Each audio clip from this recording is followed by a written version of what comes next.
নমস্কাৰ মোৰ নাম Reki Ofiri welcome back to my Reki Ofiri YouTube channel তো গাইজ ফাইনালি এডিআৰি ফালৰ পৰা এপ্লাই হোৱা যেটো বিএ পাস লেভেলৰ পোষ্ট আছিলে বা যেটো আমাৰ ড্ৰাইভাৰ পোষ্ট আছিলে গ্ৰেড 3 লেভেলতে পৰে এই দুটা পোষ্ট তো এই দুটা পোষ্টৰ এডমিট কাৰ্ড কিছু সময় পিছতে তোমালোকে ডাউনলোড কৰিব পাৰিবা হয়তো মোৰ ভিডিওটো আপলোড কৰা কিছু সময় পিছতে হয়তো তোমালোকে এডমিট কাৰ্ডখন ডাউনলোড কৰিব পাৰিবা আৰু এডমিট কাৰ্ড ডাউনলোড কৰা যেটো লিংকটো মই ভিডিওৰ ডেসক্ৰিপচনত দিয়া আছে তাত ক্লিক কৰি ধুনীয়াকৈ এডমিট কাৰ্ড ডাউনলোড কৰিব পাৰিবা কোনো প্ৰবলেম নহয় তাতে তিনটা লিংক দিয়া থাকিব বিএ পাস লেভেলৰ পোষ্টৰ এডমিট কাৰ্ড ডাউনলোড কৰা তিনটা লিংক থাকিব আৰু যেটো ড্ৰাইভাৰ পোষ্ট আছে হেতু এডমিট কাৰ্ড ডাউনলোড কৰা তিনটা লিংক থাকিব তোমালোকে চিন্তা কৰিব নালাগে যিকোনো এটা লিংকত ক্লিক কৰি তোমালোকে ধুনীয়াকৈ এডমিট কাৰ্ডখন ডাউনলোড কৰিব পাৰিবা আৰু এডমিট কাৰ্ডখন কেনেকৈ ডাউনলোড কৰিব লাগে মই ভিডিওটো দেখাই আছো ভিডিওটো ভালদৰে চাওক তাৰ আগতে যদি আমাৰ চেনেলত প্ৰথমবাৰ ভিডিও হৈছে তেন্তে ভিডিও লাইক কৰি চেনেলটো সাবস্ক্ৰাইব কৰি ৰাখিবা আৰু যোৱাকালি যেটো আমাৰ এক্সাম হৈ গৈছে যেটো আমাৰ হাই সেকেন্ডাৰী পাস লেভেলৰ যেটো আমাৰ যোৱাকালি এক্সাম হৈছে গ্ৰেড 3 সেই এক্সামৰ কোৱেশ্চন আমি বৰ্তমান প্ৰায় 76 টা কোৱেশ্চনৰ এনসাৰ উলিয়াইছো মানে মই বৰ্তমান সময়লৈকে 76 টা কোৱেশ্চন পাইছো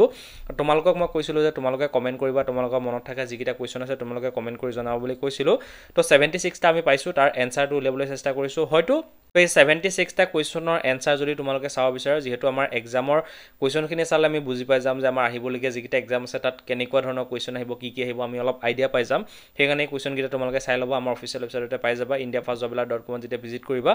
এডিআৰি গ্ৰেড 3 কোৱেশ্চন এনসাৰ তো ইয়াতে আমি ক্লিক কৰিম ইয়াতে কোৱেশ্চনখিনি চালে আমি একচুয়ালি গম পাই যাম যে আমাৰ আহিবলগীয়া যিকিটা এক্সাম আছে সেইকিটাৰ কোৱেশ্চনৰ লেভেলটো কেনেকুৱা আহিব আমি গম পাই যাম তোমালোকে এটা দেখিব পাইছা ইয়াতে প্ৰায় বৰ্তমান সময়ত 76 টা কোৱেশ্চনৰ এনসাৰ আমি ইয়াতে এড কৰিছো আৰু তোমালোকে কমেন্ট কৰিবা তোমালোকৰ মনত থকা যিখিনি কোৱেশ্চন আছে তোমালোকে কমেন্ট কৰিবা তাৰ আমি এনসাৰটো উলিয়াবলৈ চেষ্টা কৰিম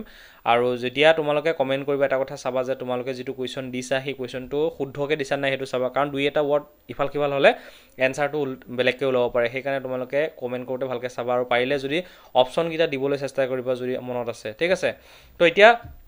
যেটো আমাৰ এডমিট কাৰ্ড মুকলি হৈছে সেই এডমিট কাৰ্ডখন কেনেকৈ ডাউনলোড কৰিম তো তাৰ বাবে আমি এসো আমাৰ যেটো অফিচিয়েল ৱেবছাইট indiafastjobler.com ইয়াতে তোমালোকে এডমিট কাৰ্ড ডাউনলোড কৰাৰ লিংক পাই যাবা তো ইয়াতে তোমালোকে দেখিবলৈ পাইছা এইটো হৈছে পোষ্ট তো ইয়াতে আমি অলপ তললে স্ক্ৰল কৰিম ইয়াতে গুটেখিনি ডিটেইল দিয়াই আছে এই এক্সামটোক লৈ আৰু এডমিট কাৰ্ড ডাউনলোড কৰা যেতিয়া লিংকটো এক্টিভেট হ'ব এইকিটা লিংক এনেকৈ এক্টিভেট হৈ যাব যেনেকৈ এই ওপৰ কিটা হৈ আছে ঠিক তেনেকুৱাকৈ এইকিটা হৈ যাব ডিগ্ৰী পাস লেভেলৰ এডমিট কাৰ্ড ডাউনলোড কৰা লিংকটো বেলেগ আৰু যেটো গ্ৰেড 4 লেভেল আছে তাৰ লিংকটো বেলেগ ইয়াতে তোমালোকে পাই যাবা আৰু যেতিয়া তোমালোকৰ লিংকটো এক্টিভেট হ'ব তেতিয়া তোমালোকে এনেকৈ ওপেন হৈ যাব যেতিয়া তোমালোকে লিংকটো ক্লিক কৰিবা ক্লিক কৰাৰ পিছত এনেকৈ আহিব তাৰ পিছত তোমালোকৰ যেটো এপ্লিকেশন নম্বৰ আছে সেই এপ্লিকেশন নম্বৰটো এইডোখৰ জায়গাত ভৰাই দিবা তাৰ পিছত যেটো তুমি পাসওয়াৰ্ড ৰাখিছিলা সেই পাসওয়াৰ্ডটো এইডোখৰ জায়গাত দিবা তাৰ পিছত ইয়াতে লগইনত ক্লিক কৰাৰ লগত তোমাৰ এডমিট কাৰ্ডখন দেখা পাই যাবা যদি কিবা কাৰণত তুমি পাসওয়াৰ্ডটো বা এপ্লিকেশন নম্বৰটো পাহৰি গৈছা বা মই এপ্লাই কৰিছো নে নাই হেতু বস্তু মই যদি পাহৰি গৈছো তেতিয়া তুমি কি কৰিব লাগিব যেটো এটো ফৰগেট পাসওয়াৰ্ড বুলি যেটো অপচন আছে সেই ইয়াতে তোমালোকে এনেকৈ ক্লিক কৰিবা ক্লিক কৰাৰ লগত তোমালোকৰ ইয়াতে ওপেন হৈ যাব সাৰ্ভাৰটো অকন প্ৰবলেম হলে এই আহি গল বাৰু তো আহা নাই তেলকে তো ইয়াতে মই ফৰগেট পাসওয়াৰ্ড যেতিয়া ক্লিক কৰিম এনেকৈ আহি যাব তোমালোকে দেখিবলৈ পাইছা ইয়াতে তোমালোকৰ যেটো মোবাইল নম্বৰ আছে যেটো তুমি এপ্লাই কৰোতে দিছিলা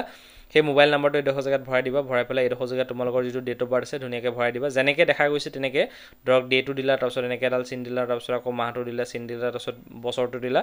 দি পেলাই এইডোখৰ জায়গাত তোমালোকে যেতিয়া সাবমিটত ক্লিক কৰি দিবা সাবমিটত ক্লিক কৰাৰ লগত তোমালোকৰ মোবাইলত এটা এসএমএস যাব যত তোমালোকৰ এপ্লিকেশন নম্বৰ আৰু পাসওয়াৰ্ডটো আহি যাব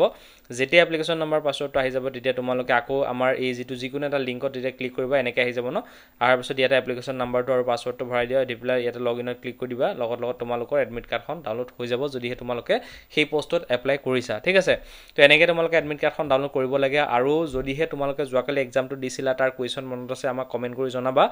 প্ৰথমতে আমি জি 76 টা কোৱেশ্চন এনসাৰ উলিয়াইছো সেই কোৱেশ্চন কিটা চাই লবা তাৰ ওপৰত যদি কিবা কোৱেশ্চন তোমালোকৰ মনত আছে সেইকিটা কোৱেশ্চন তোমালোকে কমেন্ট কৰিবা ঠিক আছে যদিহে আপোনালোকে এডিআৰি বা অসম পুলিচ বা আন পোষ্টত যদিহে তোমালোকে এপ্লাই কৰিছা তাৰ বাবে আমাৰ টিমে কিছুমান নোট প্ৰিপেয়াৰ কৰিছে যত প্ৰতিটো সাবজেক্টৰ বিষয়ে ডিটেইলি এখন ই-বুক আছে যত অসমীয়া আৰু ইংলিশ মাধ্যমত ধুনীয়াকৈ কনসেপ্ট ক্লিয়াৰ কৰি বুজোৱা আছে তাৰ পিছতে এমসিকিউ বেস নোটো আছে তাৰ লগতে যেটো আমাৰ এডিআৰি এক্সাম হবলৈ গৈছে তাৰ বাবে স্পেশালি এখন ই-বুক বনোৱা হৈছে সেইখনো তাৰ লগতে থাকিব তাৰ লগতে টেষ্ট সিৰিজও এড কৰা হৈছে মানে যেটো এক্সাম হবলৈ গৈছে সেই এক্সামত কেনেকৈ প্ৰশ্নখন আহিব কেনেকুৱা প্ৰশ্ন আহিব পাৰে হেনেকুৱাকে 16 টা টেষ্ট সিৰিজ এড কৰা হৈছে সেই গুটেকিটা টেষ্ট সিৰিজ ইয়াতে এড কৰা হৈছে এই গুটেখিনি একলগ কৰি এটা কোৰ্স হিচাপে তোমালোকক দিয়া হৈছে বেলেগে অকল টেষ্ট সিৰিজটো 400 500 তাত থেকে বেছি কৰিও সেল কৰি আছে কিন্তু আমি এই গুটেখিনি মানে সাবজেক্ট ওয়াইজ নোট প্ৰত্যেকটো সাবজেক্টৰ এখন ই-বুক এডিআৰি বুক তাৰ লগতে টেষ্ট সিৰিজ সেই গুটেখিনি মিলাই 499 ত কেৱল আপোনালোকক দি আছো তো যদি বাই কৰিব বিচাৰে ভিডিওৰ ডেসক্ৰিপচনত মই লিংকটো দি দিছো তাত ক্লিক কৰি তোমালোকে এই বুকখন বাই কৰিব পাৰিবা তো এইখন এখন ই-বুক হয় পিডিএফ ফৰমেটত তোমালোকে পাবা কিন্তু এইখন ফিজিক্যাল বুক নহয় মই তোমালোকক আগতে কৰিছো